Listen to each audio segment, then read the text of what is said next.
Hi, I'm Darren and welcome to New Factory Classics. The Boy and the Heron sucked, and this is what you should watch instead.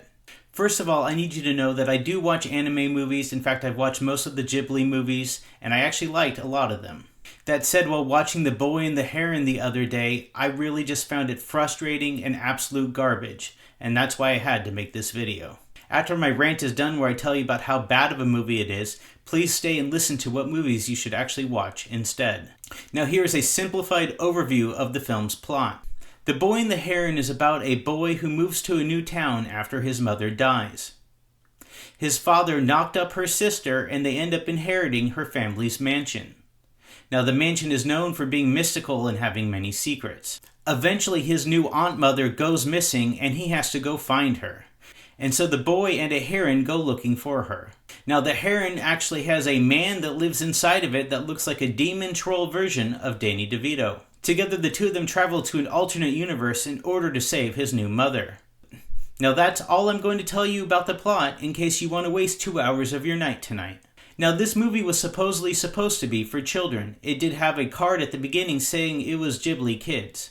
Now there's actually a scene where the child walks up to a version of his mother, touches her, and she melts away, which is definitely something a child who's grieving his dead mother wants to interact with.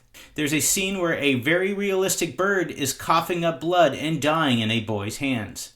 There's a scene where an angry 10-year-old is frustrated with the world and grabs a rock and repeatedly hits himself in the head until he passes out bleeding. Then there's finally a scene where a boy with a shovel finds a bird that's dying and attempts to decapitate it. All of these make me wonder if this is actually made for children. This movie continues to have new characters introduced even all the way up to 5 minutes before the end of the film. Now these characters don't seem to have any reason why they're trying to kill the boy, but they will continuously try to kill him whenever they appear on the film. There are multiple bird types in this movie, and it's implied that you should know who is good and who's bad. Now maybe this is some sort of Japanese lore, but I'm just seeing 2 different types of bird, and one of them is automatically evil for some reason. It is clearly defined in this movie that the alternate universe does actually exist. If this were some sort of dreamscape, I'd completely understand the fact that nothing actually makes sense. But this place is supposed to exist, yet nothing still makes any sense. Overall, the plot just gets more and more confusing in the second half and basically boils down to some sort of fever dream, but this actually happened. The end of the movie is clear. Everything that you just saw actually happened. He wasn't dreaming, but it just didn't make any sense at all. I found myself getting progressively more and more annoyed while watching this movie, and that's why I truly cannot recommend that you see it. So what should you watch instead? Well, I recommend if you're actually wanting to see a Ghibli movie and you want to see one for kids, why not instead go see Spirited Away, a movie where a girl travels to a parallel universe and has many adventures. Very similar to The Boy and the Heron, but it's actually an enjoyable film. There's many fun scenes in this movie, lots of eating, lots of partying, lots of just a girl exploring a fantastical hotel. This is something that doesn't happen in The Boy and the Heron. There's no fun scenes in the entire movie. And while The Boy and the Heron is about a 3 out of 10 appropriate for children, I would say Spirited Away is closer to at least a 7 out of 10. There are some scary scenes, but I would still say it's appropriate for most children to watch.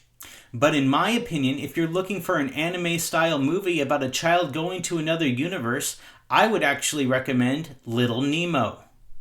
Little Nemo is about a boy who goes to a dream universe and helps defeat the nightmares. This movie is much more appropriate for children, and I would say it's almost an 8 out of 10 with almost nothing to actually worry about scaring a little kid.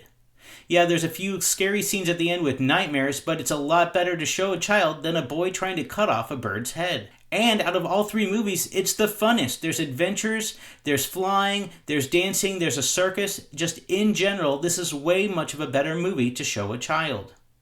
If you're only going to see one movie that I've talked about in this video, go see Little Nemo. It's fantastic. But let me know what you think. Did you see The Boy and the Heron? Did you like it? Did you hate it? And am I completely off base?